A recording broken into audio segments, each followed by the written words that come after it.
Welcome, welcome, welcome everybody to another edition of Hot Program. I am your host with the most, all the way from the East Coast. And as always, folks, I am in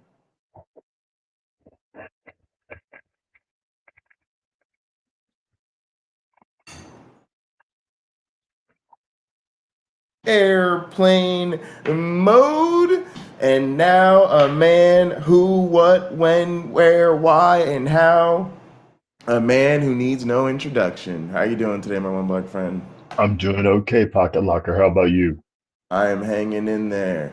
Good. We got PC in the chat. Jake is here. Good to see y'all. Good to see y'all. Let's get it going. So the first thing I wanted to show people is, yes, definitely hit all the buttons. Smash that like button. Hit subscribe. Turn on the bell for notifications. Mm-hmm. So this is a little bit of a clip from, I guess, some independent voters responding to the Kamala Harris Donald Trump debate, and it's just a little clip. It's like 47 seconds, but it will come back up a bit later in the stream when we get into the main event. Make sure I turn this up. Doesn't look like it's turned up.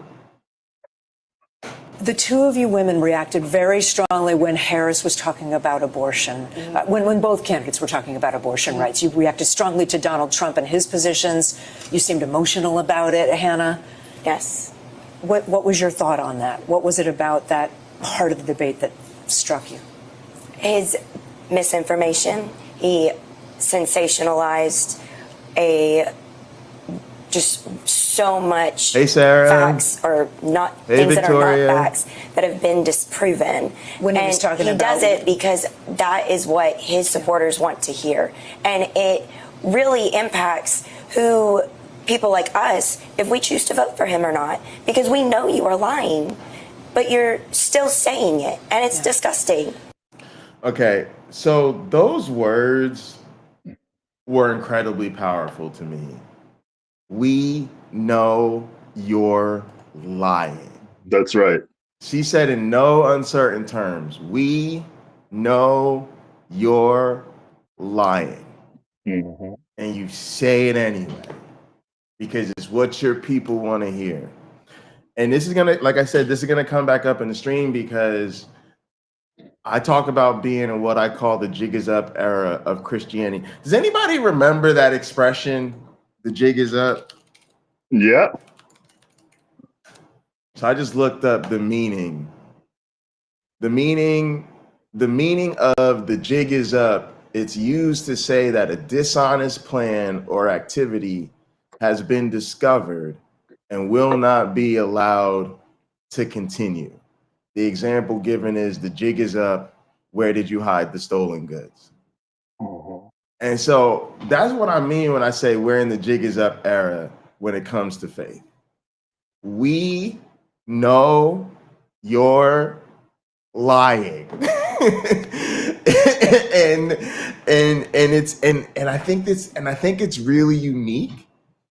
And I do, in a sense, I relate it to evolution versus creationism. And the example I give is like so many people, they're still creationists. We were created, anytime they talk to you about faith, anytime they talk to you about God, they're going to be talking to you about being created in creationism. Literally, I think the definition of God is that he's the creator. But for those of us that understand science, that understand evolution, not just as a theory, but also as a fact, like we know they're wrong. And we're in this time where they may claim to be sincere in their beliefs. They may be doubling and tripling down. They may be making documentaries, maybe doing all of these things. But for those who really understand the alternative, who really understand what's going on, there's like nothing even to talk about, right? Right. And I think we're largely in the same era with faith overall. It's just that unfortunately, institutions and people of faith are not on board yet. But I guess my point is that should not cause the rest of us to doubt. Like we are standing on solid ground, as they would say. All right, so let's go ahead and get into the main event, y'all. So this one is a new apologist that I found. Maybe some of y'all heard of her. Her name is Faith. Her channel is called How to Faith a Life. And I'm gonna just tell you off the top, I'm getting Rebecca Davis vibes. She seems very friendly, like your friendly neighborhood Christian Bible study lady. But I definitely have some critiques of what she's talking about. And so, yeah, let's go ahead and check it out. I'm sure we'll both have plenty to say. Yeah. Can I add something real quick? Yeah. When politicians are making us promises, and Pocket Locker, you've been on the inside. We now have Donald Trump saying, "Oh, and he wants to eliminate the tax on overtime." He'll have a heck of a lot easier time getting that through, which isn't going to go through, than he will saying there's going to be no tax on tips, because tips make wages, essentially that becomes discriminatory. I don't earn tips at my job. So you can't give them something you're not giving me. You just can't do it. We have to have the same opportunity. And a lot of people don't fully claim their tips. And a lot of people pay cash to servers so that it's not written down how much they really got for a tip.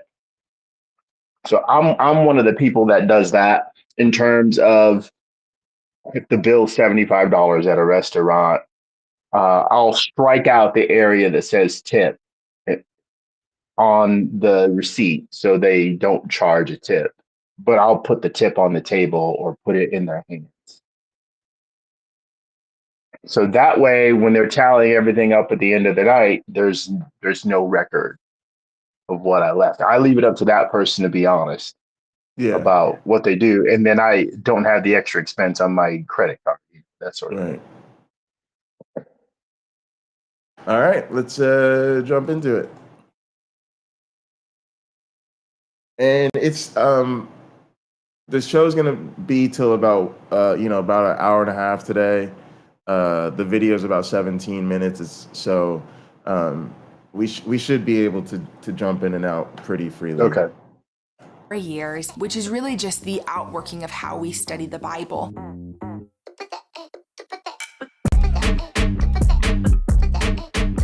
Hey friends, welcome back to the channel. My name is Faith. If you're new here, I typically do more Bible study content and how to study the Bible and share what I learned in my undergrad degree and seminary degree to just help average everyday people like you and I go deeper in our Bible studies, because it's not just pastors and scholars who should be able to do that. But I've seen a pattern. So first thing I want to just point out, because it's gonna be a lot. She keeps her videos moving.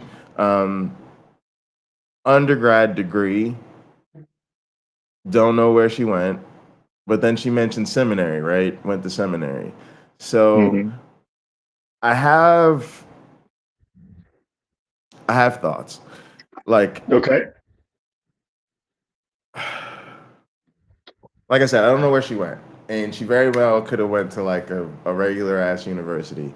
But a lot of times people like this, they went to a Bible college, they went to a Christian university, whatever. And then they go to seminary, right? This is very much Rebecca Davis. And I just need people to rock with me when I say that a lot of times this is not a legitimate path to education. Because if we're gonna be deconstructing a lot of this stuff, it's important to think about what a person goes through to get to where they're at. Right. And like me, y'all know, I'm a professor. I had to go through, my undergrad. I had to go through grad school. All right. I had to be a postdoc. I had to go through crazy interviews. Right. And that's all what it takes to ideally get hired at a university in a science department. Like, you can't just show up like, oh, hey, I like science. Give me a gig.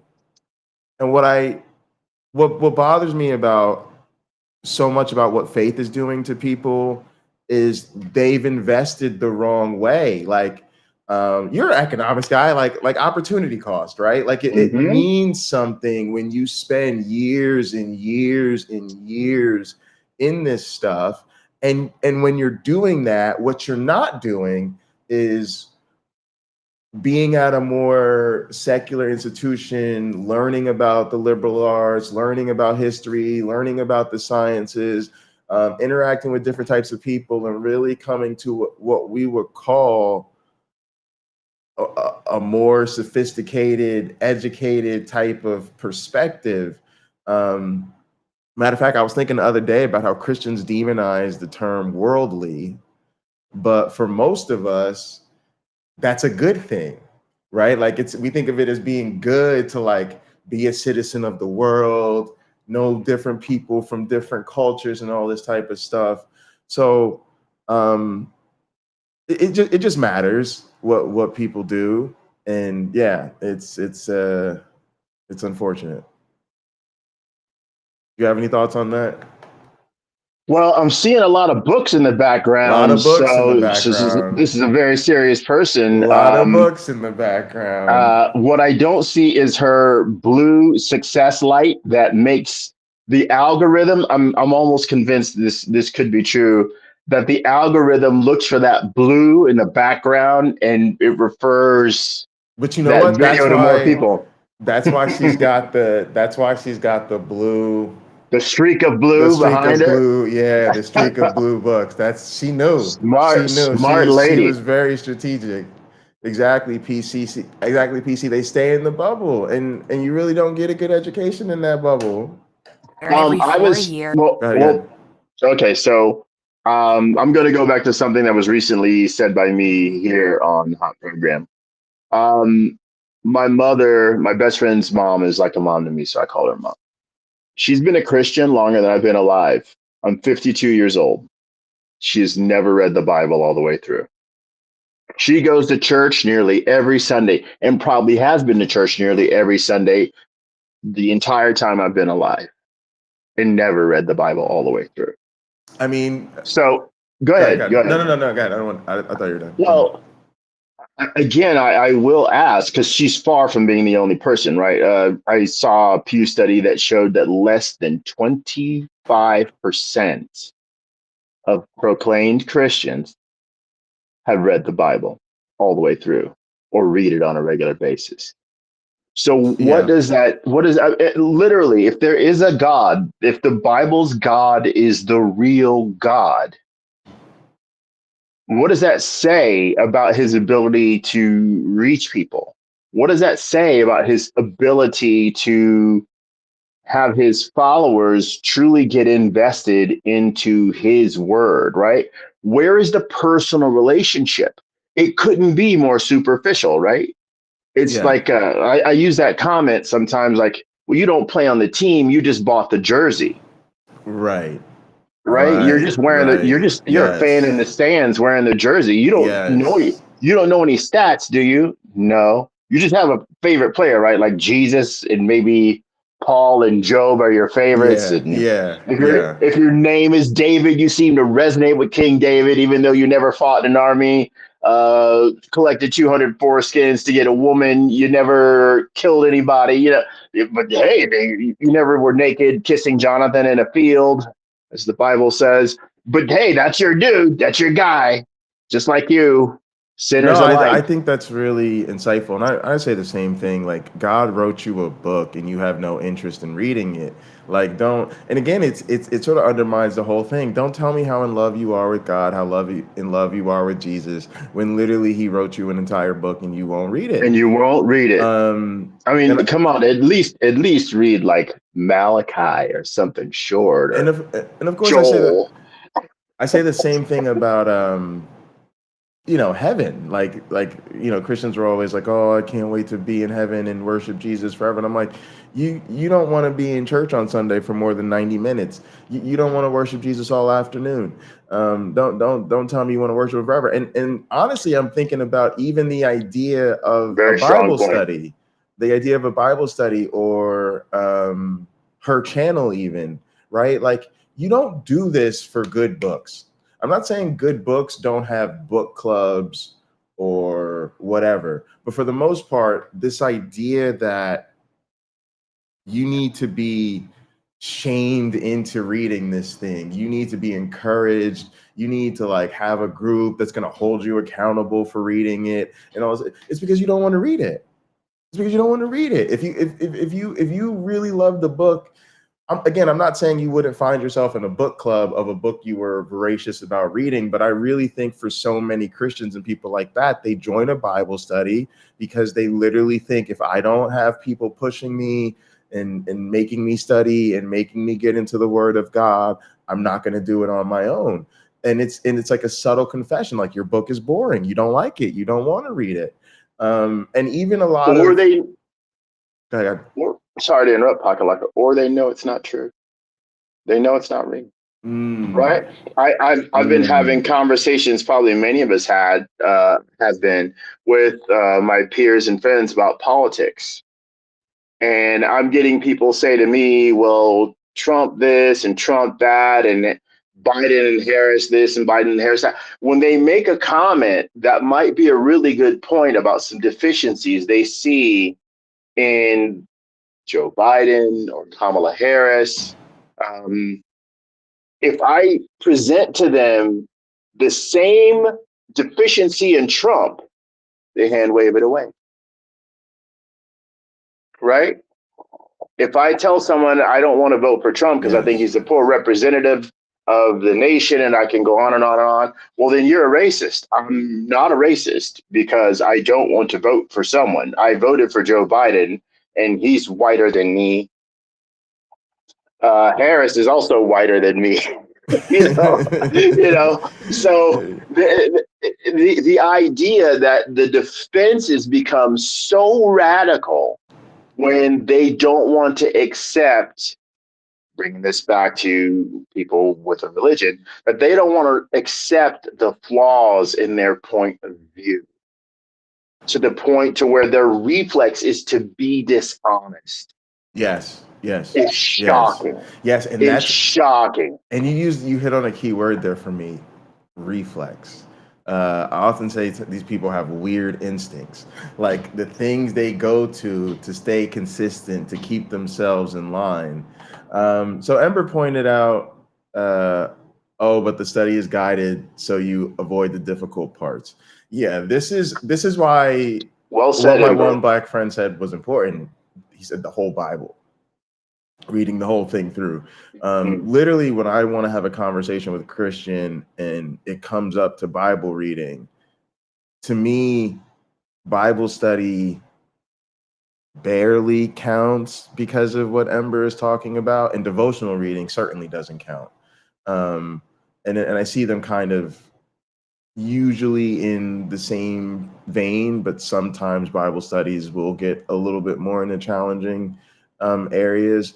But yeah, I think a lot of people, to Ember's point, only engage with the Bible safely. And they know it's safe when it's in Bible study. They know it's safe if they're following a devotional guide. They know it's safe to bring the Bible to church on Sunday morning because pastor's gonna, make it all right. And it's not that in a room alone, just you and your mind reading the book for what it says. Mm-hmm. Yeah. Can I? Yeah. Okay. So, Ember, I really like this point, and thank you for making it. When I was probably 7 years old, I was in church and I asked about dinosaurs as they might relate to the Bible. In the same conversation, I asked about aliens as they might relate to the Bible. Specifically, the question is, did Jesus just come to Earth? Or did Jesus go and preach to the aliens around the universe? This is a basic question. And I so desperately, when I taught Sunday school, wanted the kids to ask me this.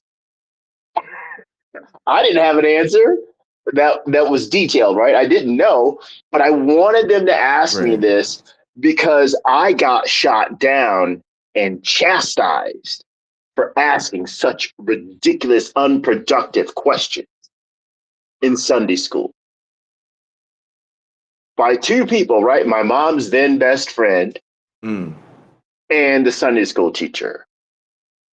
So what we see in that structure is that the authorities, my mom's friend and the Sunday school teacher, are working to maintain the power structure, whether they know it or not. It, again, reflex. It is autonomic. It is just going to happen. Sort of the beauty of the preaching of the Bible is that it instills a predetermined answer to questions that come up. And I am astonished. We all might be, how, again, I'll use that term again, reflexive it is. You could almost tell them what they're going to say before they say it when you challenge them in a particular thing. I go to Mark 16-19 all the time and say, hey, you can't drink deadly poison and not be harmed by it, right? If I give you hydrochloric acid, undiluted, and I say, here's a pint of this, drink it, so I can watch that person's throat and face dissolve right in front of me, it's not going to happen. They're not going to do it. They're not going to do it. Right. They're not going to do it. They're not Can going to they do it. Can they get bit by a poisonous snake and live? You know, whatever, like a Mojave green rattlesnake or something like that. I hope that never happens to them. But are they going to make it without treatment? No. Immediate treatment? No. They're not. No. Would they even try? No. Well, look, the Bible says you're going to have this ability. But my favorite go-to, I don't want to put anybody in danger. I don't want to see that. I don't want anybody hurt or harmed. But what would be fabulous, that is promised in those same verses, is that they will be able to lay hands on people And heal them. Right? That should be one of the greatest ways to spread Christianity as authentic, wholesome, and true. Is so when the Jehovah's witnesses that I saw last week walking around the neighborhood, if they went door to door and said, "Hi, do you need healing today?" We are Jehovah's Witnesses. We are spreading the word of Almighty Jehovah, and we'd like to see, we'd like to give healthcare to the people in your home. There's no donation required, but you can give one if you like. And then they, regrow a leg. I have a new neighbor. They have two special needs children. One is wheelchair bound. Why not? Why not help them out? Yeah, bring on the Why not healing. him? Because they Exactly. know. I think it's a really good point to show that they just don't believe it. Right. But that's what you're saying about the book, right? That a lot of the reason they don't jump into it is because they just know that stuff's not true. It's not true. So Pocket Locker, or maybe we can do this with the chat. Would you and any of our viewers in the chat like to respond to what they think the comeback to, hey, do you have the power to lay hands on people and heal them if you are a follower of Christ, like Mark 16-19 says you will be able to do? Can you do that? Oh, it's free will. It's usually because then you'd have a miracle and you tested God and you shouldn't test God. But they had okay, and then you wouldn't have free will because I just think that's how they respond. Yeah. Okay. Yeah. Are there any other responses, Pocket Locker? I'm recording on my phone, so I don't get to see the chat. Sacrifice is a good thing. That's a good one. They do. A lot of them do just go with their sacredness and suffering, and the meek shall inherit. This is the Mother Teresa, right? Mother Teresa would tell you sacrifice is a good thing. Yeah, suffering is a good thing with her too. Soul building, basically. Yeah. Soul building. So typically, the best comeback that I get is, well, the age of miracles is over. Or the Bible doesn't say followers in the future or believers in the future. It's like, no, it literally says anyone. Oh yeah, the person doesn't have faith. Yeah. Yeah. Oh, that one. I told the story of me in front of Panda Express where the lady tried to faith heal my arthritis. Yeah. Good job. She failed, but it's my fault for not having enough faith as opposed to her fault for not having really Miracle awesome. powers. Imagine, miracle powers. It would just be so wonderful, right? But look, if God can create the entirety of the universe other than the planet Earth in a single day, he can't start healing some of these people, right? St. Jude's Hospital, an organization which I admire, right? They treat all these sick kids and take care of their families while the children are staying there. What a beautiful concept. However, it should be unnecessary according to the promises of the Bible, but it's not. We need more places like that, not fewer. All right, let's get. Oh, it's me, not you. Thank you, Crystal. Thank you, Crystal. It's me. It's not me. It's you. Exactly. It's not me. It's you. Yeah. Thank you. Thank you so much. All right. Cheers, gang. Let's let her roll here. Which is really just the outworking of how we study the Bible. And it's a problem where most Christians fall for this lie. And it is a very big lie. It is kind of multifaceted, very nuanced, and it doesn't just come down to like political party or political divides. Maybe even just clicking on this video, you are like, ooh, I wonder what political party Faith comes from or how she views politics. And I have never wanted to touch on this topic. It's not something that I enjoy. It's not something that fuels me up and fires me up or anything, but I do think this is necessary to our hermeneutic, to how we read. All right, y'all. Let's get into it. So the question of the day is, in fact, which is funny because I didn't know she was going to do this, but the question of the day is, in fact, like, who do you think she supports in the 2024 election? And I have to tell you, like, I feel so weird when people go to do this because I do think there's a lot of like traditional, like, you don't discuss religion and politics and type of thinking that people have. But I also think we're living in really precarious times. And this idea that, like, I'm just going to stay neutral, I'm going to stay out of this, but at the same time, I'm going to be all up in this. Like, she is chastising people for engaging in sort of, you know, what I call the electoral Christianity. And so I'm just like wondering where she's at, right? Because at least for me, if her, because this is like very much sidelines. It's very much like I'm the enlightened centrist. I'm staying out of this. I'm not going to talk about my affiliations. I'm not going to talk about where my politics are. To me, this isn't. A lot of times people like this can't see the obvious choices, and unfortunately they either stay out of this stuff or a lot of times they vote Republican. A lot of these people, they vote Republican. They don't think Trump is good, but they can't bring themselves to vote for a Democrat and stuff like this. And I don't know, like, it matters right now. It like matters right now. So I'm just like, it does. I'm just like, what? You can't make heads or tails of Trump versus Harris. And so that's like off-putting for me. But I get that she's trying to make the case for neutrality. Well, I'm almost wondering if she won't get into it because she doesn't think women should vote.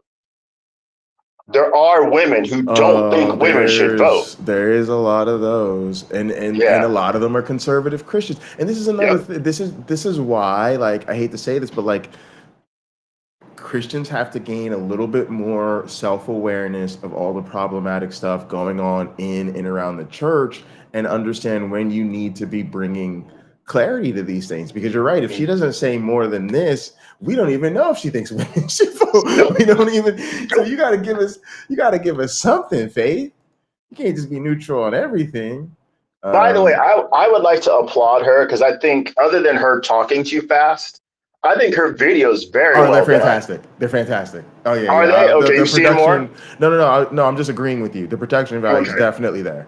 Definitely. Yeah, she's definitely charismatic. She's good. Yeah, she's like Rebecca Davis with better production value. Yeah, definitely. Yeah, she's got great production value. So yeah, and she seems like a nice person. You know, like she's great to get pizza with or something. You can't ignore politics because politics won't ignore you. Ember, that's true. Spoken like a true pro. You're already, the way politics works is you're already included whether you include yourself or not. Exactly. Absolutely.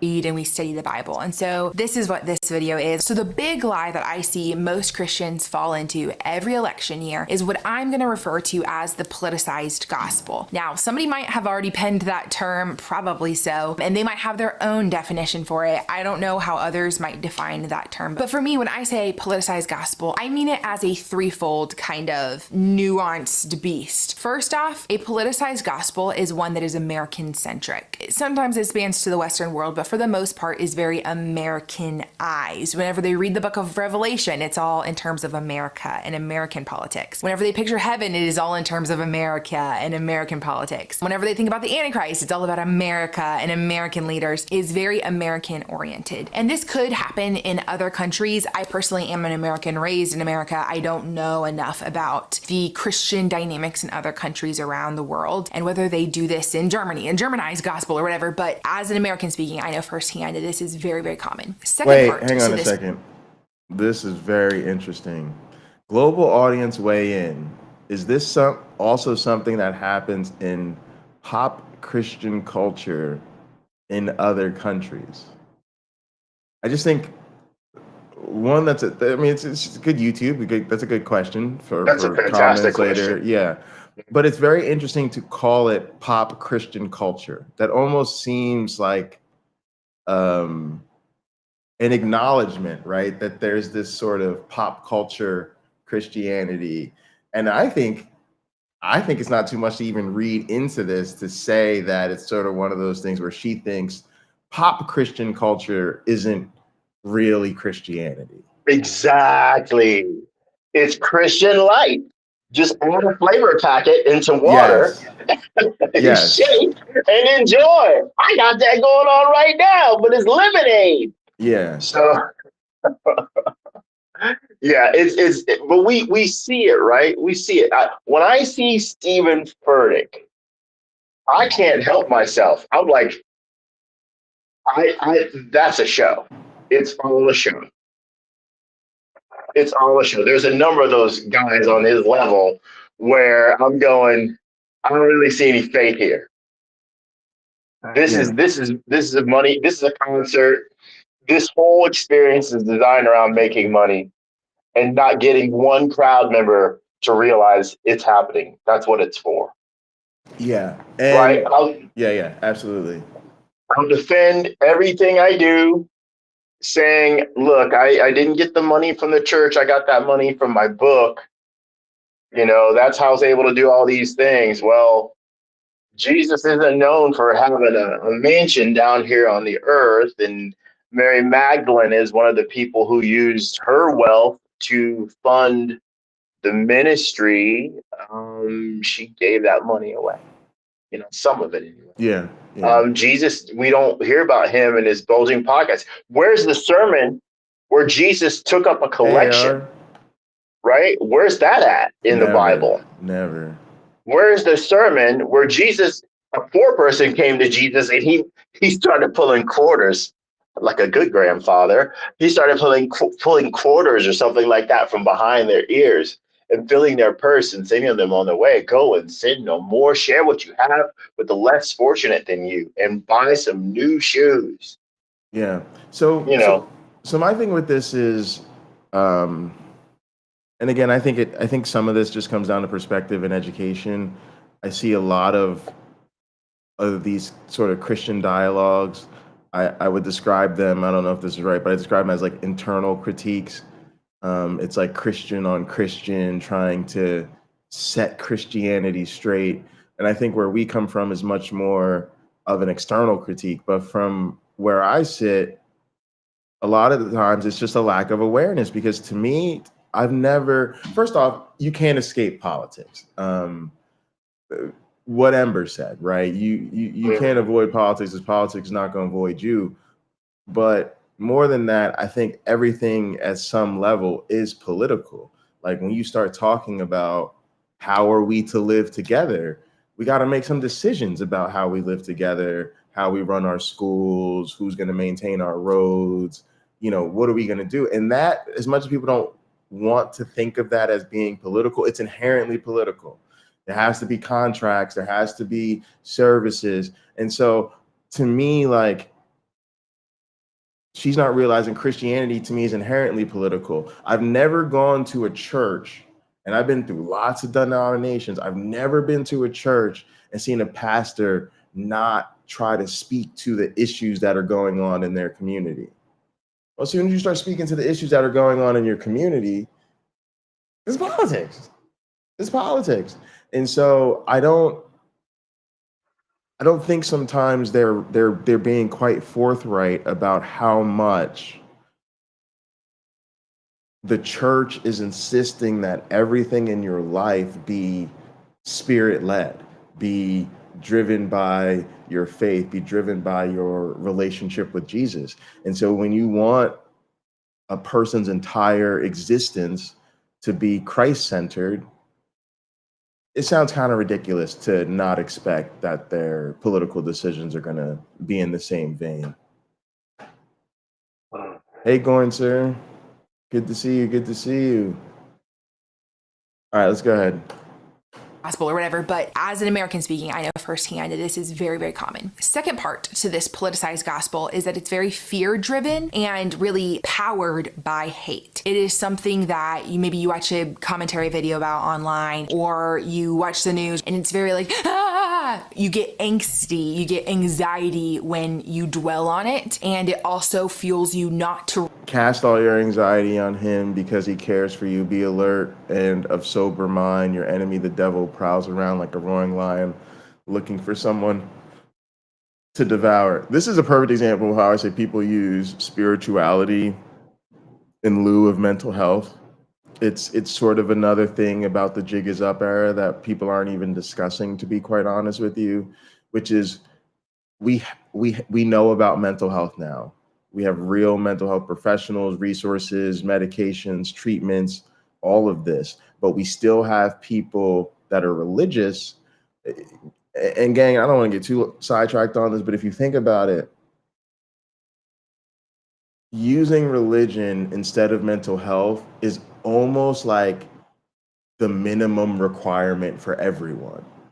You rarely hear a person's faith journey that isn't, I had this bad stuff going on in my life. I was living in darkness. I had anxiety. I was depressed. I was on drugs. I was addicted to porn. It's always going to be some really terrible thing about their mental health. And then it's going to be Jesus made it all better. And again, if we're going to live in a society that takes health seriously, we can't do that anymore. We can't do that anymore. It's not okay to say cast all your anxieties on him. Yeah. Where? This is not treatment. This is not therapy. This is not how you get rid of anxieties. And we got to stop letting religious people act like this shit is cute. We got to call it out. No, you are effectively denying the realities of mental health.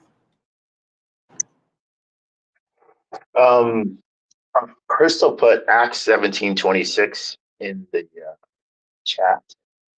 I would like to go there, and I'm going to start in 24 because it's kind of, I think it ups the ante a little bit, Crystal.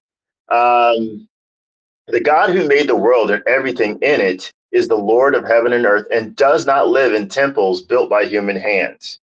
This is totally ignoring the fact that for a time while Israel was in the desert, he lived in a tent. I would have loved to have seen this, quite honestly. Our cameras were there. It'd be a fantastic moment to see that. And he is not served by human hands as if he needed anything. Rather, he himself gives everyone life and breath and everything else. Well, that isn't true, is it?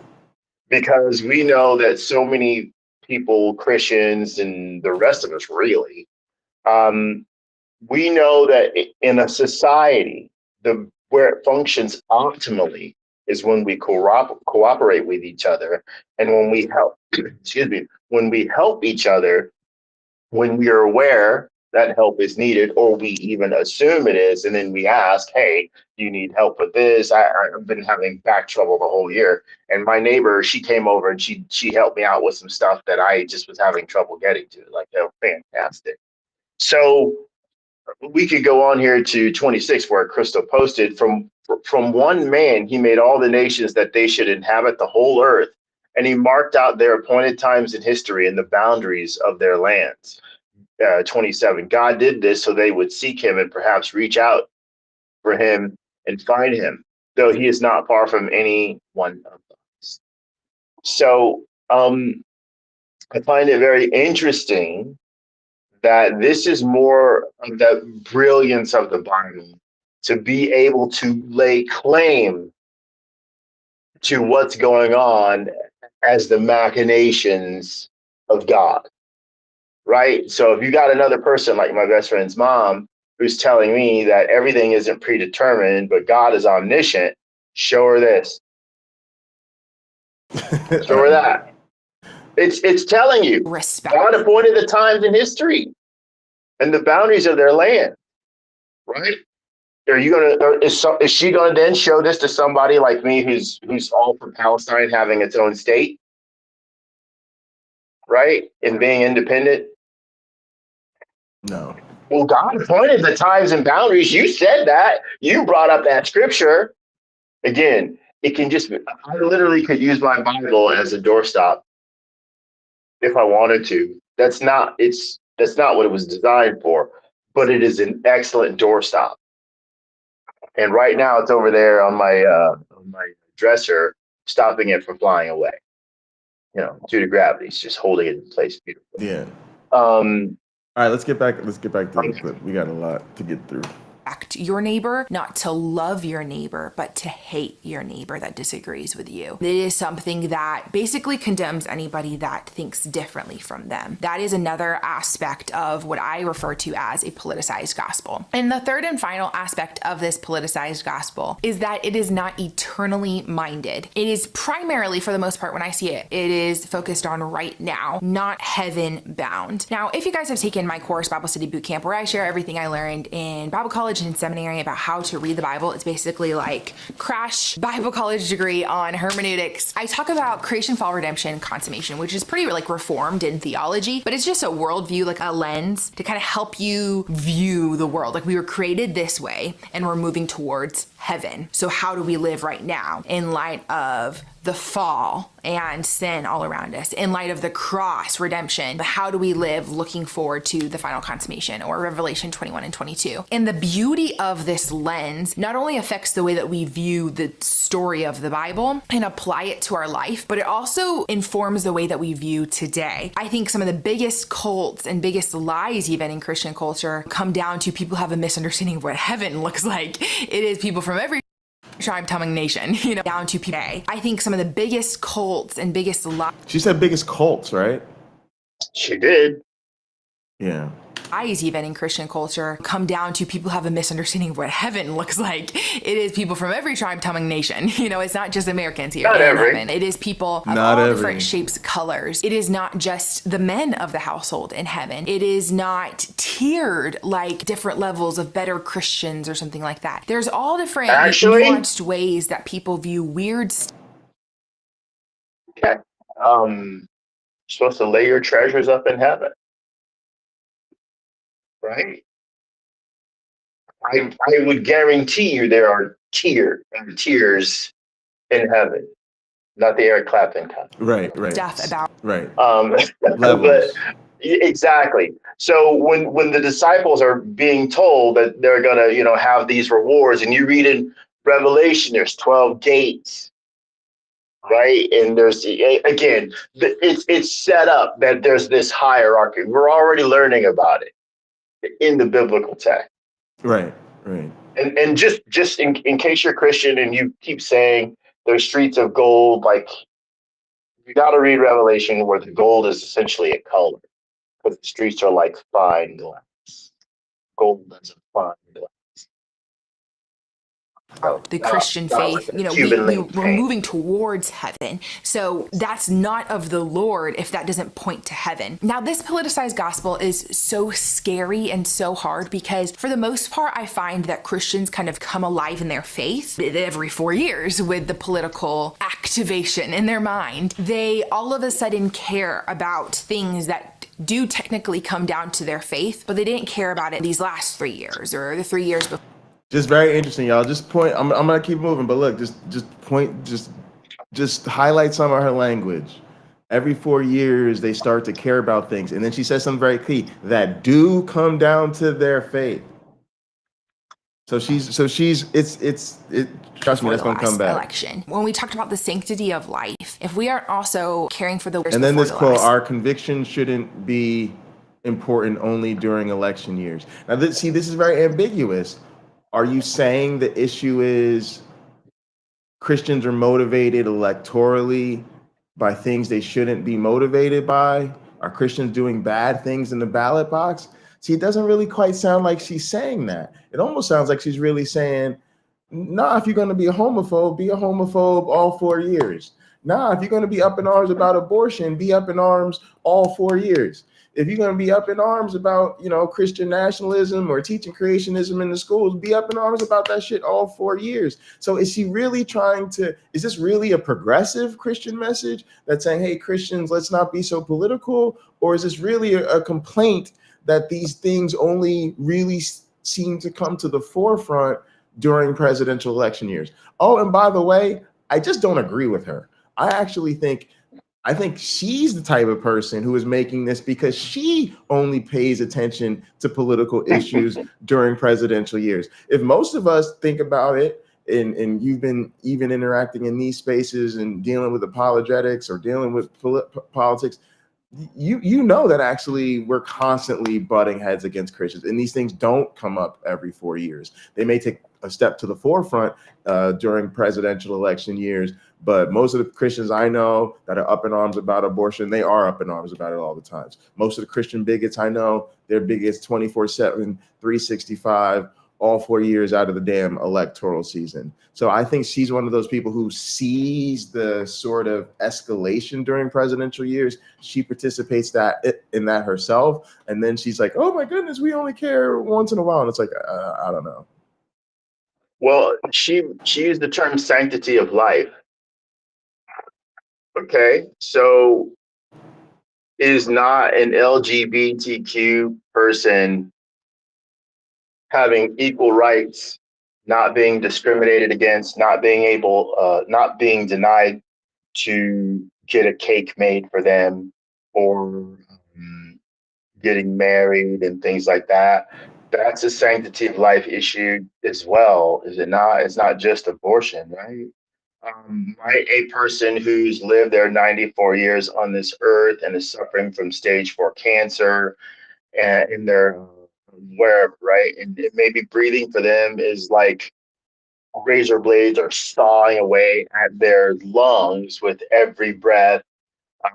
They managed to save up some money, but that money is being burned through quickly in hospice care, and that person would like to die. But the drugs can keep them going another 4 years. Is not respecting their right to die, denying their sanctity of life. See, now you're getting to the substance of the issues, and that's a big problem. Is Christians are inhumane, and their policies are still very, very inhumane. You know, she's talking about care about the sanctity of life, but you know, she's clearly probably comes down on the anti-abortion side, which is cruel and about taking women's rights away. She probably talks about the sanctity of the family and and we know that that's coded for anti-LGBTQ. What are we doing? You know that they don't support feeding the poor. They don't even support universal health care. They don't support housing as a human right. I mean, it's like all of that stuff is in the Bible. It doesn't mean anything to them. It doesn't mean anything. Look, even God, show me the scripture where God is anti-abortion. Show it to me. Because in Numbers 5, he decrees how to make an abortion potion for unfaithful women. There's all these genocides where they march through and they're supposed to kill the babies, cut them out of the wombs and things like that. Show me where. He had the flood where he killed every baby. He killed, unless the wives of of Noah's son, unless Noah's son's wives are pregnant, he killed every pregnant woman too. Yep. And we never see, and God repented that he killed all those babies. No. Where do we see God repenting in the Bible? That he made man. Yep. It's terrible. Anti-human. Election. When we talked about the sanctity of life, if we aren't also caring for the widow, the orphan, and the poor, do we truly care about life? When it comes to respecting others and how they deserve to live, do we give that to those whom we hate? You know, there's just all different aspects. Do we give that to those whom we hate? The gospel is really you just don't take it away. Certain topics and very us-centric. But it was just very interesting that she didn't challenge the hate. She didn't catch the fact that you shouldn't hate anybody. What do you mean? Do we give stuff to the people that we hate? So you're admitting you hate them? Like, okay. Well, creation, fall, redemption, consummation. Jesus famously spoke about if someone's trying to take something from you, you give them more than they ask for. Yeah, and they don't, and they're clearly not about that. Just like a basic love your enemies. Love your enemy. Pray for those who despitefully use you. Right? There's a little more to that I'm forgetting. Sure. But pray for the people who are making your life worse. That's how you're supposed to treat them. Not hit them back. Not hit them back or get them back. Yeah. Not what he's saying. Because essentially, sorry. No, nigga.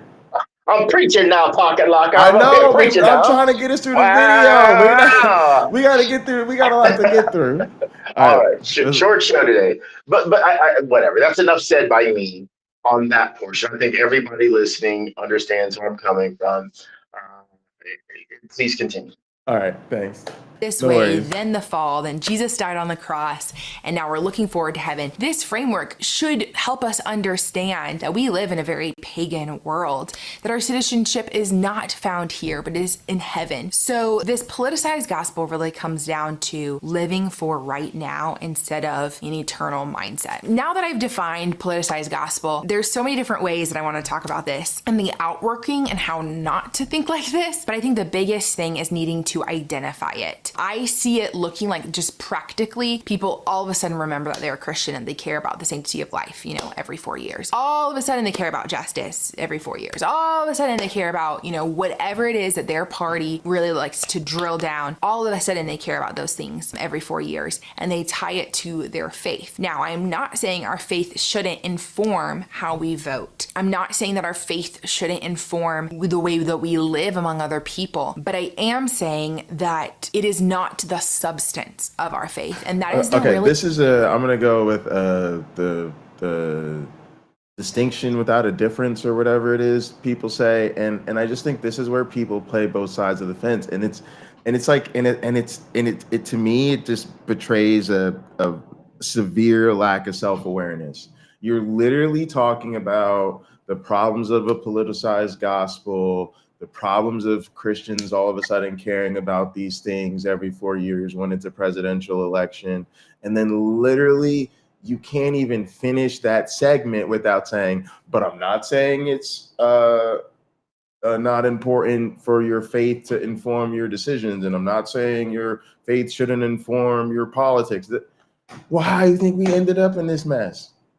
And this is what I mean when I would say, nobody wants to be a Christian nationalist, but everybody wants to live in a Christian nation, right? Because they literally want to say, yeah, your faith should inform your entire life. It should inform everything you do. It should inform where you go to the grocery store, who your doctor is, who you let your kids hang out with, what you wear, all of this stuff, who you vote for. And then when we say, yeah, that sounds like some Christian nationalists. Like, no, I'm not a Christian nationalist. I'm not and so they just want to have their cake and eat it too. And this shows that to me they're not serious about it. They can pack up and move to a Muslim country that allows Christianity and has Sharia law, Go for it. or much of Sharia law. That Sharia law is almost straight out of the Old Testament. Everything I know about is like, I can find that in the Old Testament. Right? Maybe not the dress code specifically, but a lot of other things about the penalties and things like that. We can go to the Old Testament for that. Well, shoot. Yes, Ember, You exactly. Ember said, isn't she doing what she's complaining about, assuming because she doesn't see people protesting between elections that it isn't happening, or is she just not paying attention? Yeah, that's what I'm saying. I think that's it, Ember. I think that's it. Yeah. And maybe innocently so, right? We see her with children. Obviously, she's probably a mom. She's got a ring on. So she got a grift going. Yeah, she got a lot going. She's busy.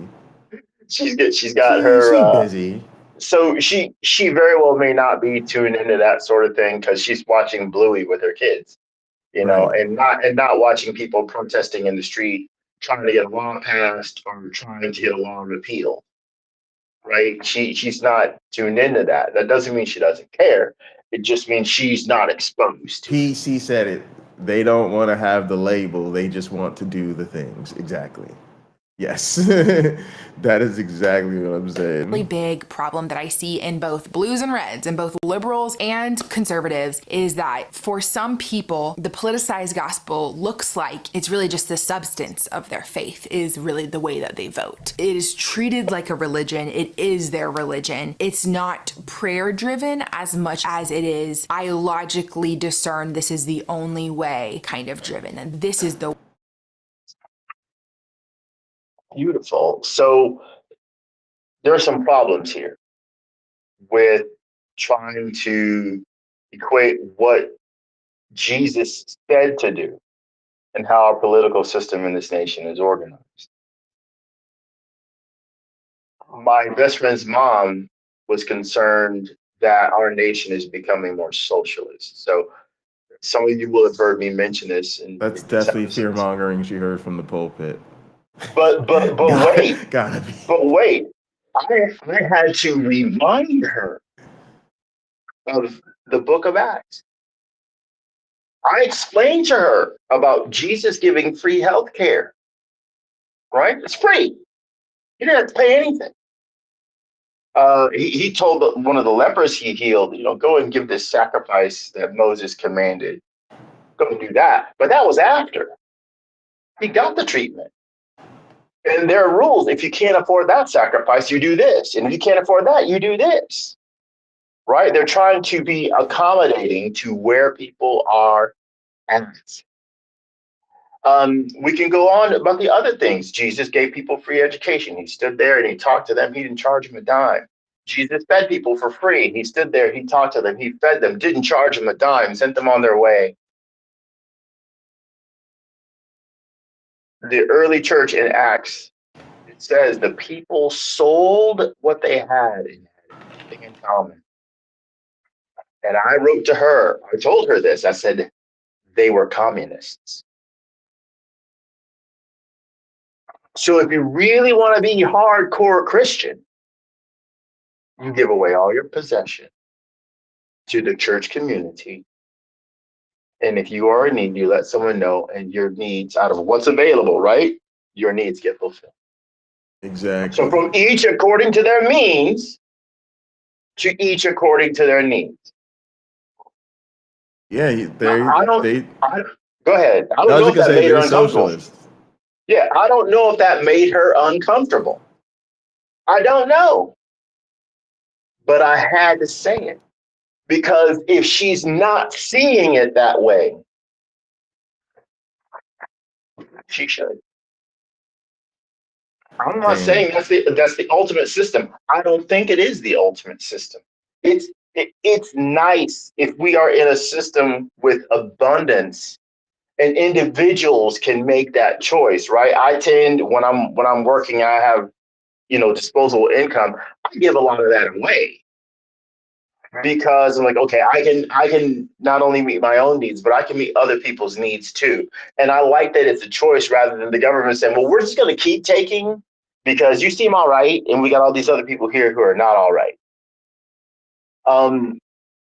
that's sort of the system that she probably would gladly operate under, where if she has an abundance, she can give to where she chooses and who she chooses to. You know, that's, I gotta admit, that's kind of a nice thing. Because I grew up in a poor neighborhood. We saw that all the time. If you knew there was a kid down the block whose family had like no money, like their parents just lost their jobs or something like that, come over for dinner. Come over for dinner.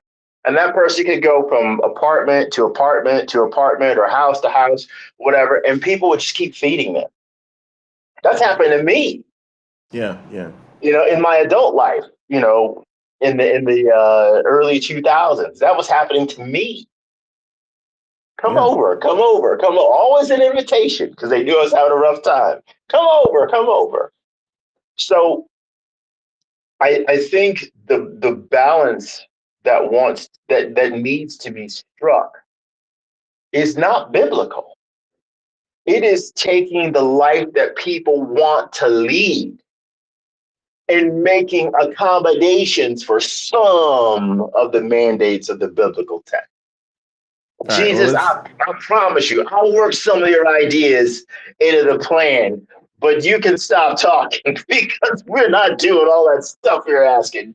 All that crazy stuff. No. Go ahead and talk about it. Go ahead. Way, which is ironic because, right, Jesus says that he is the way, the truth, and the life. It's not a political party, right? It is Jesus. But we get lost in that. And it's so fueled by passion and hatred and my way is right or our way is right that we kind of lose our Christian identity in the midst of it. And so as we rev up for the fall, I think be weary of anyone who leads you into this fear or hatred driven attitude that is our way is the only right way, because that is most of the time overly simplified view of any topic, right? And if we are to have the mind of Christ, that would be one that is humble, that isn't driven by hate, but rather driven by truth. And so I'm not saying that there isn't very clear truth in the Bible that does inform the way that we vote, the way that we live among other believers. See, there it is. But it is not truth that should lead us in hatred or pride. And we end up being such bad witnesses to the gospel, especially online, when what we believe or what we say we believe just gets boiled down to a politicized gospel, to my party, my way, my candidates, and anything else is to be hated and feared. And right now is everything to me. This election is everything to me. Friends, y'all know something I say all the time online here is Jesus is everything we're searching for. But I think for some people, we get so caught up with the heat and the fervor of the election that we forget that Jesus truly is everything that we're searching for. It's not the perfect political candidate. It's not the perfect political season. It's not the perfect America. It is not the perfect whatever country you may live in. It is not the perfect anything. We won't have that because we're living underneath the fall. So don't be surprised when pagans are pagans. Don't be surprised when non-believers act like non-believers, do non-believing things. And that would be kind of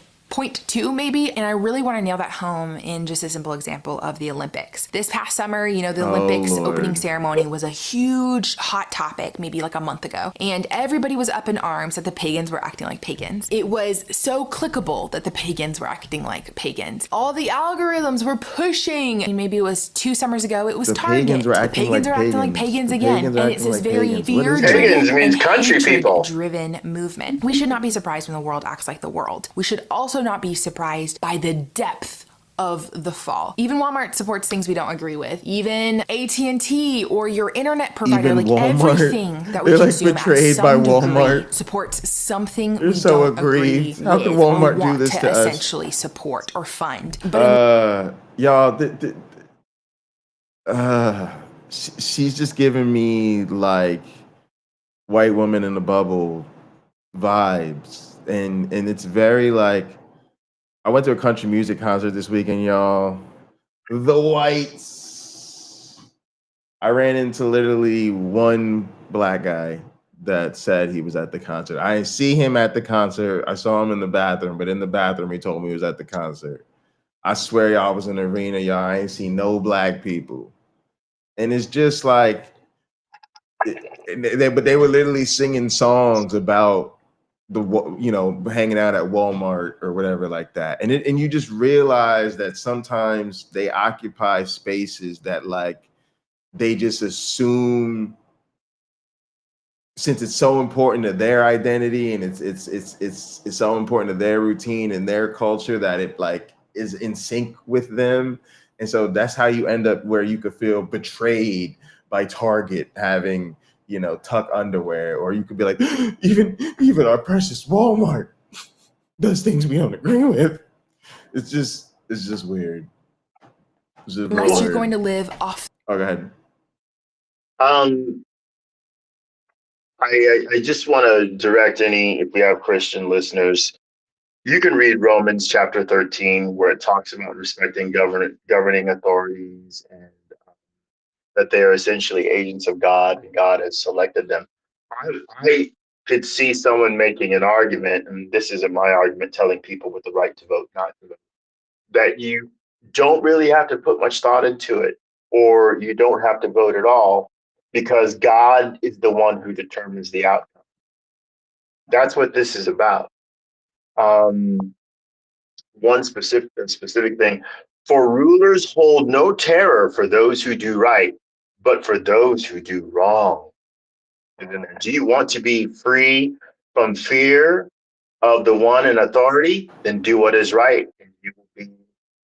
Then do what is right, and you will be condemned. For the one in authority is God's servant for you, for your good. So I think they have a word wrong here. They're missing a word. But if you do wrong, be afraid. For rulers do not bear the sword for no reason. They are God's servants, agents of wrath, to bring punishment on the wrongdoer. Therefore, it is necessary to submit to the authorities, not only because of possible punishment, but also as a matter of conscience. So see, All right. if your leaders are pro-choice and for equal rights, it's okay. God signed on with them. If they got elected and that's what they believe, there's no need for you to stand up there and contest that. It's okay. It's okay. Hey, Liz. Hey, Lena. Good to see y'all in here. Yeah, Randy, we're early today. I'm going to play cards at my dad's house. The grid, secluded from the world, unless you can make everything you possibly consume at home. There's a point in which we have to choose to faithfully live today, take one step forward in front of the other, and say, I'm just going to use this journal. I don't know. I'm looking at like my books, my journals. There's, pens and pencils. I don't know where Crayola manufactures their colored pencils and what may go into that and what they may believe and what Crayola might support and who has all the time in the world to research every single brand that they buy or support in that way. But I think so many Christians get on these super specified trains, the train of hating Target, for example, or the train of, harping on the Olympics. And we really shouldn't be surprised when pagans are pagans. We're wasting all of our energy being so surprised that pagans are pagans instead of preaching the gospel, because no matter what, these pagans are searching for truth. These non-believers are living this way, are doing these things that we don't agree with because they don't have Jesus. So if we take a little less of our energy on talking about how much they just don't live for Jesus and instead preach the gospel, preached Jesus, showed them Jesus, dare I say it, we might be a little bit better off, right? We might make a little bit more impact for the gospel and for the sake of the gospel. Jesus tells us our homework is to go therefore and make disciples of all the nations, not to raise awareness. But this is what you were talking about earlier. Like, first off, is the Uncle Bobby thing. They keep acting like this is some big secret nobody knows, and they really got to run around and tell us because we haven't heard the good news of Jesus. Like we've heard it. We've most definitely certainly heard it and understand it. But then again, like you were saying, my one black friend, they're not doing it. They're not laying hands on people and healing them. They're not drinking the poison. They're not handling the snakes. And then beyond that, this is the thing that they don't seem to get either. They're not doing even the character things, right? It's like they're That's supposed a really strong point. They're supposed to be leading. They're supposed to be leading us. They should be the example of how to treat women and equality between men and women, because that would be loving and godlike. And instead we have to like drag them. It's 2024 and most of them still won't fucking ordain women. And a lot of their women don't even think they should have the right to vote. It's 2024 and they're taking away women's rights. It's 2024 and instead of them being the leaders and showing us the love and how to treat everybody in the community the same, we've literally got to fight a culture. We're in the middle of a culture war. They actually call it a culture war because they want to be bigoted towards the LGBTQ people, foreigners, Black people. They're literally trying to take our way of rights. Like when is that love of Jesus stuff gonna make Christians the shining beacon on the hill that the rest of us admire, rather than the lowly people in the dirt that the rest of us have to drag into civilization?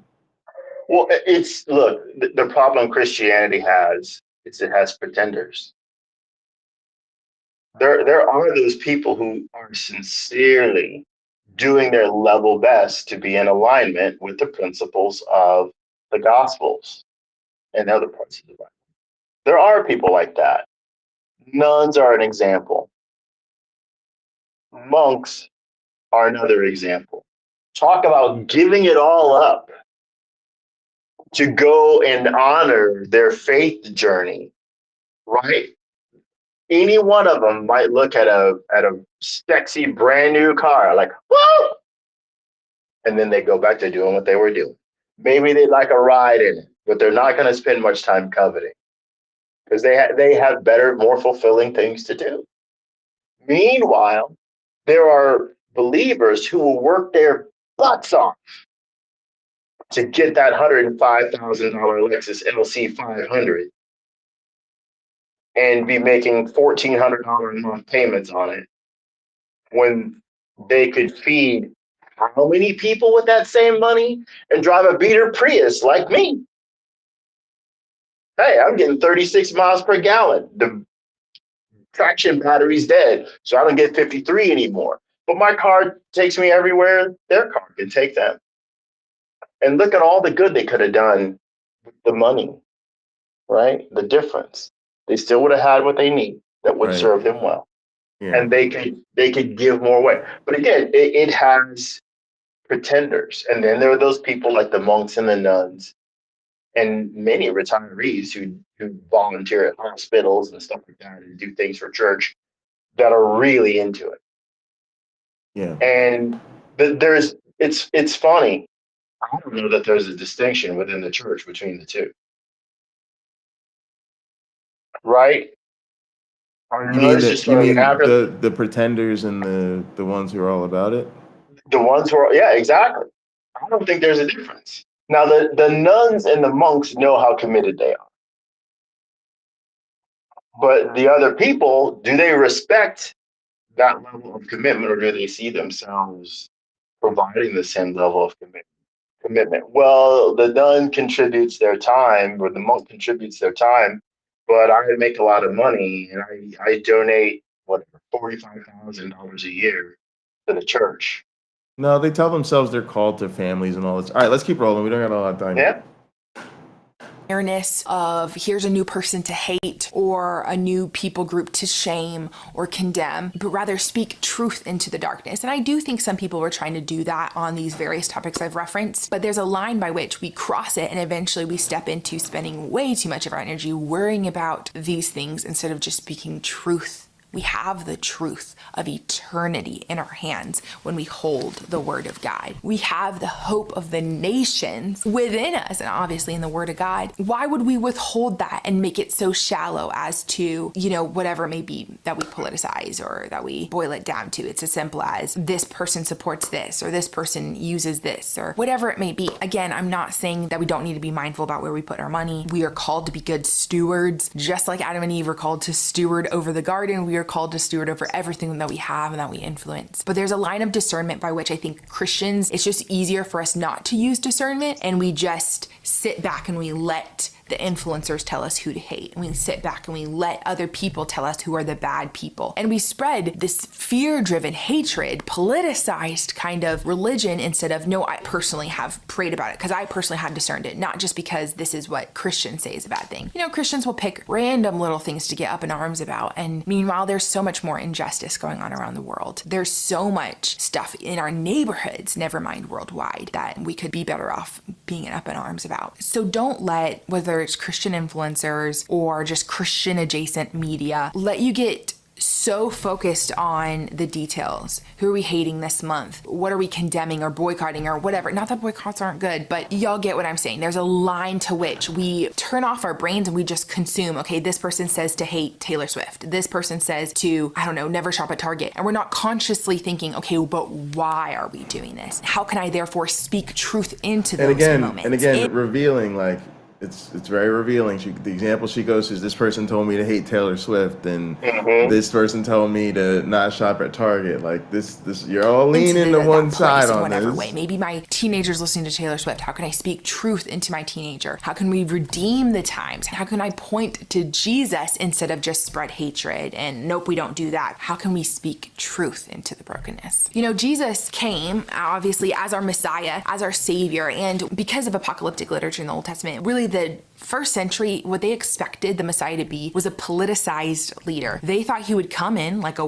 warrior and whoop everybody's bottom. They thought he would come in and destroy Rome, destroy the bad guys, and save all the Jews. And when Jesus comes onto the scene, Jesus is not what anybody expected. He is a humble, lowly, like carpenter's son. He's got dirty feet just like everybody else. He has splinters in his fingers just like everybody else. He's so unexpectedly humble that it was almost like they struggled to believe or struggled to consider him here like this. And in Mark 8, there's like this turning point that happens where Jesus has been doing healings. He's been feeding the 4,000. He's done teaching. He walks on water. He heals the sick. And then we get to verse 27 and we hit a turning point where Peter confesses the truth of who exactly Jesus is, and Jesus affirms it, but says something that no one would have expected. So remember, they're expecting a political leader, and this is what happens. And he began to teach them that the Son of Man must suffer many things and be rejected by the elders and the chief priests and the scribes and be killed, and after 3 days risen again. And he said this plainly, and Peter took him aside and began to rebuke him. But turning and seeing his disciples, he rebuked Peter and said, "Get behind me, Satan, for you are not setting your mind on the things of God, but on the things of man." He said to them, "If anyone would come after me, let him deny himself and take up his cross and follow me. For whoever would save his life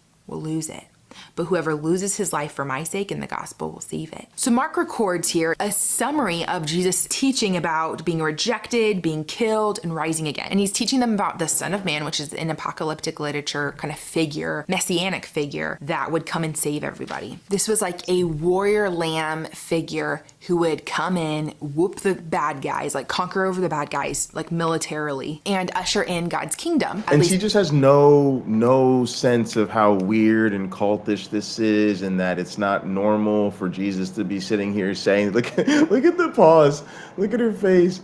But it's like what is she, what are we doing here? And this is what I mean about, like, if a Jesus figure, if Jesus came along right now and said, "I'm the second son of God," and said and did all of these things out of the Bible, Christians they'd probably have him killed.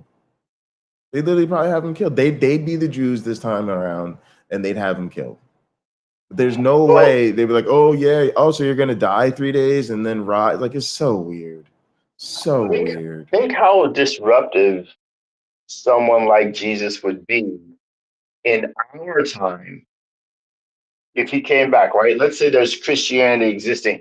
If he came back in a way that isn't dramatic / traumatic, as we see in Acts, but if he came down as the humble visitor to earth, spending some time, trying to spend a few years, putting the church back into alignment with his true values before the time. Uh-oh. It looks like we lost my one black friend. Are you there, Pocket Locker? Yeah, you're back. Pocket Locker? Yeah, you're back. Are you there? You can't hear me. Can you hear me? Yeah, maybe he's got to reset.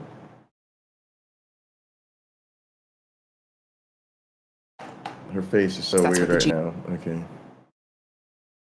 But yeah, this is oh, here he goes. Can you hear me? Yeah. All right. So, if Jesus came back and he's trying to bring the church into alignment, he's walking around trying to prove who he is by actually laying on hands and healing people, and he can do so by the thousands. You're still going to have people who are trying to tear Christianity out of his hands. So, like the Kenneth Copelands, I would assume someone like a Kenneth Copeland has way too much of a good thing going to bend the knee to Jesus incarnate walking around the earth, especially if Jesus is an ethnic person. The numbers of people who won't buy into it are going to be even bigger, right? Jesus shows up and he's as black as I am. You can forget it. Even he's going to have a hard time. Like, we can see, but you can see what I'm doing. Yeah, but you're not what we wanted. You don't look like the picture on my grandmother's wall. You don't look like the dude in the Last Supper. Right. Maybe they don't look like me. I was here first. Say what you want. Say what you want. I'm not giving up my premarital sex. I'm not giving up this. I'm not giving up that. I'm not giving blah, blah, blah, blah. But I have the promise of heaven, righteousness, salvation, Jesus comes a back better right world. now. He'd be a Palestinian. Can you imagine? Well, I almost wish we could interview a historian that would show, like, look, not every Jew left Israel after the Romans invaded. Not every Jew left Israel after, what was it, the Bar Kokhba rebellion. There were some still there to work the land. Well, when the Muslims invaded, it was convert or die for a lot of those people, people's ancestors, and they converted. They're killing their cousins. Yeah. If they are the people, they're killing their cousins. And it doesn't seem to matter enough to the people with power. There are plenty of citizens on both sides. Like, look, we're not part of the military conflict here. We want to live in peace with each other. That's what we want. Now, that's about the most honorable thing that can happen. And that's the thing that should happen. But nope, if somebody wants power, two groups want power.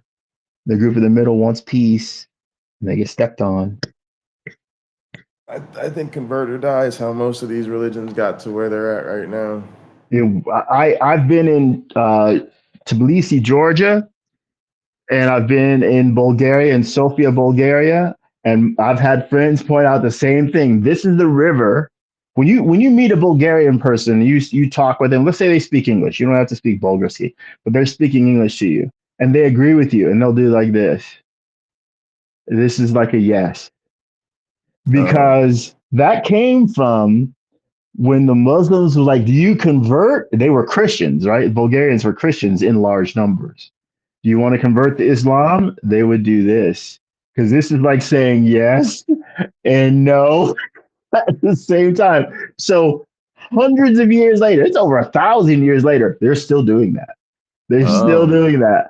So, because if you said no, I was told they would cut your head off and throw your body in the river. Wow. And this was they cited a particular bridge where this was done. Wow. Jews thought. And Jesus teaches them about the Son of Man and how he's actually humble, how he's going to be rejected, how he's going to be killed, and then how he's going to conquer the grave and rise again 3 days later. So they have been expecting the Messiah. They've been expecting the Son of Man. And he says, yeah, so the Son of Man is going to come and die. What? Maybe you're like me and you get so heated with the politics that you start to expect like the next perfect president. Well, if we can just have 4 years of peace, if we can just have 8 years of peace, if we can just have a Christian up there in that role, which will bring 8 years of peace and they'll do all the right things and they'll be like one of the good kings in the book of Chronicles or whatever, right? That's where we start to think, right? We place our hope in man. What does Jesus tell Peter? He says, get behind me, Satan, for you are not setting your mind on the things of God, but on the things of man. don't be like these first century Jews that had their mind set on this messianic figure that would just take care of the right now. Have that eternal mindset, the kingdom of God kind of mindset. You see, what Jesus does here is Jesus ties the Son of Man, the messianic figure, to the suffering servant of Isaiah 53. And he says he's going to suffer and die to bring in his kingdom. And ultimately, we know, standing on this side of the cross, that we are citizens of that. The language, kingdom. oh my God, the Christianese, the outworking, the indwelling, the standing on this side of the cross. Oh my goodness, do y'all hear yourselves? Do y'all hear yourselves? But again, they're not going to do this because, again, they want to have their cake and eat it too. They want to go around to the rest of us pretending that Christianity is their whole identity. It's all about God. It's all about Jesus. It's all about the relationship with the Lord. But then when it comes to dealing with real stuff, which is what politics is, dealing in reality, it's all about power. And they got to play that game. They got to get in there because they ultimately care about how things go in reality. And it's sort of like you said before, Mom, it just sort of shows you that they don't practice what they preach. They don't believe what they say. They don't believe what they say. They know politics is more important. They know it matters more who's the president. They know it matters more what our laws are. That's why they do it. Maybe a good question to ask, and I don't know that I've ever asked this question. What would you give up for this to be true? Like, I don't believe what you're telling me. I don't believe that you believe what you're telling me. So what will you give up, or what have you given up because you wanted this to be true? Show me, tell me. Because I'm unconvinced by your presentation. Unconvinced. And the right now, no matter how hard it gets, is just temporary, is not eternal. In fact, in 20 years, we might struggle to remember who we even voted for. It doesn't end here. That's like literally the point of the book of Revelation, is to tell us who wins out in the end, so that no matter what we go through, We no matter already what know we we win in face, the we can end. have faith knowing who wins out in the end. This is Jesus. crazy. And we know our expected This is home. crazy. We know what we are given eternally. That heaven. And again, this is the internal dialogue. Don't let Christians run from the book of Revelation. Don't. Because I know it sounds craziness. It sounds like a bunch of nonsense, because it is. But this idea of we know what happens, who wins in the end, it's in their preaching, it's in their music, you see it's in their apologists. It's like, and they just don't even realize how weird they sound. The book of Revelation, whether you believe in God or Jesus or not, is worth reading just to get a window into something that a lot of Christians don't read. They will not read it. I've met quite a few that I'm impressed by the number of people who avoid reading this book. It is arguably, in my opinion, one of the best ones in the entire Bible, because I don't read Greek. If I had to read it in the Greek, which I'm told is not that good, I'd have a rough time probably, because I like clarity. But it's really good, and you do get an insight, in my opinion, into what Jesus believed if he existed, because I'm a Christ mythicist, what he believed he was. And I've mentioned this on Hot Program too. I've gone as far as to say, I think most, if not all, of Revelation was written before Jesus' ministry began. Yeah, I think they added you think he was inspired by it? Absolutely. Absolutely. I think he thought it was his mission, because he came to, I think it was Crystal, put it in the comments. I came to bring not a sword, I came to bring peace, but not a sword. That's in Revelation. Sword, yeah. Not peace, but a sword. Okay. That's in Revelation. That's in Revelation. But Jesus shows up. Now the sword's supposed to be his mouth, like it is in Revelation. Jesus does no fighting, right? In the temple. He had a cord. He made a like a cat of nine tails or something on that order, a whip. And he's swinging that thing around the temple, whoosh, whoosh, like he's Indiana Jones, I guess, scaring off the people in the temple, turning over tables in the temple. Where's his army? I think I could make a case that at some point he realized, I'm not that guy. He's on the Mount of Olives. These things will be torn down, all this. Well, that's in Revelation. It talks about the destruction that's supposed to occur. That's not happening when he's sitting there on the Mount of Olives, trying to figure stuff out like me on my truck. How the heck does this piece work? You know, it's just really sad. I think reading Revelation would probably make a few people not be Christians. Like, oh, well, this isn't going to happen, is it? Because guys in Revelation are riding around on horseback. Horseback. You mean to tell me Jesus and his horsemen of the apocalypse? Because there's going to be an atheist in a tank that sees a magical guy on a magical horse, and he ain't having it. He's going to start shelling the magical guy on his horse. Right. You know, it's just clear that it was written for their time. And I when I read over it, because I still read it, I think it's fascinating. I can respect that. I don't believe it's true, but I can respect that. And I think it is disrespectful of Christians not to read the Bible. And maybe that's something I should put on a shirt. If you are a Christian and you haven't read the Bible, that is being highly disrespectful. It is. To your God, not to your faith. They're honoring their faith, right? Because their faith is superficial. If they won't read the Bible, their faith is superficial. Yeah. And maybe that's what their shirts should say too. Not to your faith, because that's superficial if you haven't read the Bible. It's going to be a lot of words on the shirt. Well, I guess it's made for bus rides or something like that. I could use that for when I get on the plane and there's that one person that sends up and starts preaching, like, wait, read my shirt before you continue. And you can sit by me. Come on, say no more. Come right over here. I'll enlighten you. Go ahead, Pocket Locker. So friends, don't allow yourself to get anxious, to get heated, to start hating over the politicized gospel, because the gospel itself is good enough for you. It's good enough for us. The gospel itself is our hope. Jesus himself is our savior, not Jesus plus a good president this year. And so don't just make certain things the faith issue. All things should be in light of all the lens things of should what be we a faith believe. issue. And I'm not going to tell you who to goodness. vote for, what party aligns, or who to condemn, because that's not Fascism. what it's about. It's about truly getting in the Word of God. Can you as pause our a Pocket authority, Locker, not please? what are other Christians voting for. I know you got to go. We're coming up on time here.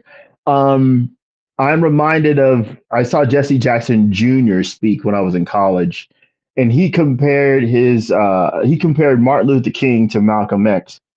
And I think she just did something that he commented Malcolm X did. He said Malcolm X would get essentially a room full of people and preach the hate right out of them, so that they wouldn't go out and make a difference. Yeah. While Martin Luther King would take a bunch of scared deacons and get them to go out and try to affect change. She's essentially, in my view, I think she just might have encouraged people not to make a difference. I mean, they're capable of. That's, yeah. Or she was like, look, you just gotta. Or she's just saying be about that, but she's not effective at it, because she's literally saying everything should be about God and every decision you make should be about Jesus, and including your politics. It's again, like they want to solve the problems that Christianity creates with a Christian revival. They want to use Christianity to solve, and it's just yeah. All right, let's let her out. Okay. Or how are other Christians saying we're supposed to live as our authority? Don't be lazy. Don't just make it all politicized. But how can we live today in light of eternity, not just this election? All right, I know this was a little bit different than most of my other videos, but if you want to see more about like cultural content kind of stuff and how it affects the way that we read the Bible, understand the Bible, and apply it to our lives, definitely check out this playlist here. I think you're gonna like it. Bye, guys. All right. Yeah, it's just hard. It's very hard to take this type of person seriously. And look, this is like a lot of Christians, very nice people, but clearly they've just been indoctrinated in it. They've stayed in it. It's a person who doesn't seem very worldly. They lack a certain sophistication. And I know that sounds snobbish, but it's just what I see. I see a person that's very sweet but isn't very smart and is lacking major shit when it comes to the basics of critical thinking. And I'm just in a point in my life where I'm not going to let Christians sit around and tell me they have the truth on their side. It's just very difficult to hear. Again, that's why I started with the clip that I started with. We know you're lying, and you keep saying it anyway, because it's what their followers want to hear. So she, to me, is guilty of the same thing that those independent voters accuse Trump of. We know you're lying. We know the facts don't contradict what you're saying, but you guys are just going to keep doing it anyway because this is how you're captured at this point. At this point, she's totally captured by Christianity. Well, look, I used to be a writer. I like a clever turn of phrase. Yes, Faith, you have the truth on your side, but are you on the side of the truth? Mm. Even the most dishonest person has the truth on their side because sticking to the truth will make life easier for them. It just will, because the complications that rise out of their lies being discovered could be crippling to their life. So it's better not to traffic in endless lie after lie after lie. Trump would be better off, in my opinion, if he just stood up there and said, look, I don't want to go to prison. But nope, he just keeps lying, so people will be convinced he's the perfect leader for them. And he will stay out of prison because he's going to pardon himself 40 seconds after being sworn in because he forgot to do it last time. That will get him out of the state crimes. With the federal stuff, he's gold. Yeah, he's gonna get rid of that stuff. And again, she doesn't seem to understand the urgency. This is why a lot of this stuff just seems silly. No, actually, it does matter. It's a really consequential election. One of these is not like the other. I mean, there's a huge difference between these candidates and a huge difference in what our lives look like based on this choice that this country is getting ready to make. And again, she just seems like off the reservation. Like, and this is why Christians seem like very silly people to me. They're off playing their little game, playing their little fantasy, and it's kiddie table with that shit for me, because it just like I said, it makes them seem like they really haven't matured into fully functioning adults. Yeah. Read your Bible, Christians. Exactly. If you can't afford one, let me know. We will provide one. Nah, they all have one because they all have phones. They all have phones, and there's true, Bibles on their phones. As I have mentioned before, I have a $250 fund to buy Bibles for people who want a Bible. The only person who I've ever sent a Bible to is one of our listeners, so he can bedazzle it for me and send it back to me. Yes, you know who that is. I write it again and again on Facebook and on Instagram, and there are no takers. So to me, that says either they don't even have the spite to say, well, I'm going to make you spend $25 on getting me a Bible because I can't stand the way you do this. Or what if I read it? Or maybe he's right and I just don't want to stop playing right now. I don't want it to just don't want to stop playing right now. All right, y'all. Thanks so much for tuning in. Of course, join the Discord. Come hang out and gather. Appreciate y'all. Like the video. Definitely. Subscribe to the channel. Turn on notifications. Leave us a comment if you're watching later. Be good to yourselves. And subscribe to my Honorable Wrenching channel. Just do like hashtag 1957 sunburn truck as one word, and you can see me toy around with my vehicle Yeah, and I'll be on and each other. Skeptic Haven.